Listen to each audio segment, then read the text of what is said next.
Good morning students. आज मैं आप लोगों को वॉल्केनो ज्वालामुखी के विषय पर बताऊंगी। पिछले अध्याय में मैंने आपको भूकंप के विषय में बताया।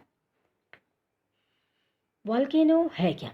जिस प्रकार से भूकंप आंतरिक शक्तियों का परिणाम होता है, उसी प्रकार से ज्वालामुखी भी आंतरिक शक्ति का ही परिणाम है और यह शीघ्र घटित होती है। पृथ्वी की सतह पर तत्काल विनाशकारी प्रभाव दिखाई देता है। प्रकृति के इस भयावह रूप को प्राचीन काल से ही मानव दैवी प्रकोप मानकर पूजा करता है। जापान में फ्यूजियामा, कीनिया, किलिमंजारो, भारत में ज्वाला देवी, आज भी इसको पवित्र मानकर के पूजा किया जाता है। पृथ्वी के भीतरी भाग से दहकते हुए पदार्थ जिस छिद्र या दरार से विशेष रूप से निकलते हैं, उसे ज्वालामुखी कहते हैं और उससे बनने वाली आकृति या पहाड़ को ज्वालामुखी कहा जाता है। ज्वालामुखी के उद्गार के समय पहले तीव्र गड़गड़ाहट की ध्वनि होती है और भूकंप के झटके आते हैं। काफ़ी देरों तक जोरों से गड़गड़ाहट होती है। जिस स्थान पर ज्वालामुखी फूटता है, वहाँ का तापमान कुछ समय पूर्व काफ़ी बढ़ जाता है और आसपास की नदियों का प्रवाह स्थिर हो जाता है। महासागरीय क्षेत्र हैं तो जल में काफ़ी गति होने लगती है। इसके उद्भेदन के समय बहुत सा भूभाग ऊपर नीचे हो जाता है। विस्फोट के समय सबसे पहले तप्त गैसीय पदार्थ, फिर लावा इसके मुंह से फट पड़ता है। ये मैग्मा होता क्या है?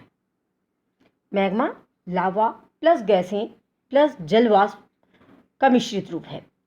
मैग्मा की उत्पत्ति अत्यधिक ऊंचे तापमान पर या ऊष्मा पृथ्वी की उत्पत्ति के काल के तप्त अवस्था से रेडियो सक्रिय पदार्थों से प्राप्त होती है।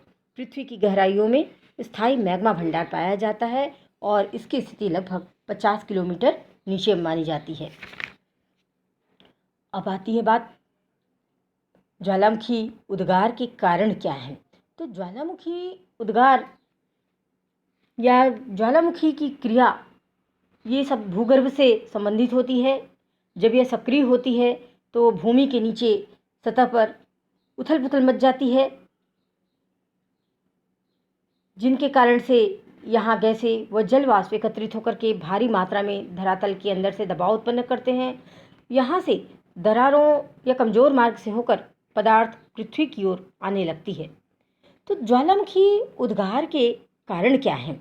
तो सबसे पहली बात आती है भूगर्भ का उच्च ताप, दूसरा गैसों की जल वाष्प की उत्पत्ति, तीसरा असंतुलन, चौथा दबाव में कमी, पांचवा प्लेट वर्तनिकी।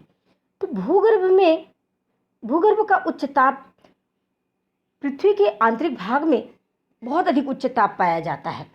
भूगर्भ में ताप बढ़ने की दर जो है प्रति 32 मीटर की गहराई पर 1 डिग्री सेंटीग्रेड पाया जाता है। और इसके अतिरिक्त यहाँ पर पाए जाने वाले रेडियो एक्टिव विखंडन के द्वारा भी ताप बढ़ते हैं, जिसके कारण चट्टानें ऊंचे तापमान पर पिघलने लगती है और पिघलने के बाद ये ऊपरी परत से अधिक बाहर से पूर्णतः चट्टानें और भी पिघल जाती हैं और ऊपरी दबाव के घटने पर पिघली हुई चट्टानें जल वाष्प के साथ ऊपर की ओर गतिशील हो जाती हैं। दूसरी बात आती है गैस व जल वाष्प की उत्पत्ति। जब कभी भ्रंश या दरारों से होकर के महासागरीय जल या भूमिगत जल भूगर्भ में काफ़ी गहराई तक चला जाता है तो उच्च ताप के कारण ये जल वाष्प में बदल जाती है और ये गैसीय पदार्थों का 75 से 90% भाग तक जल वाष्प का होता है।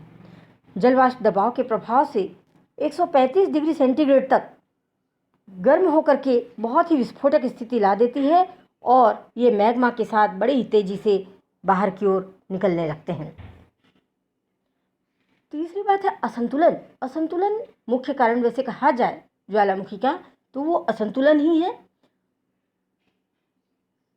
संतुलन स्थापन हेतु भूगर्भ में मैग्मा का प्रवाह प्रारंभ हो जाता है, तो इसके कारण से ही संरचनात्मक परिवर्तन होते हैं और ज्वालामुखी क्रिया सक्रिय होती है। प्लेट वर्तनिकी सिद्धांत ये भी बहुत ही मुख्य कारण है। प्लेट वर्तनिकी सिद्धांत के अनुसार स्थल मंडल दृढ़ व कठोर प्लेटों से निर्मित है, जिनके अपसारी तथा अभिसारी किनारों के निकट ज्वालामुखी क्रियाएं होती है। जब कोई दो प्लेट एक दूसरे की ओर बढ़ती हैं तो किनारों पर दबाव बढ़ता है, जिसके फलस्वरूप पदार्थ का कुछ अंश नीचे मैंटल या आधा स्तर में चला जाता है।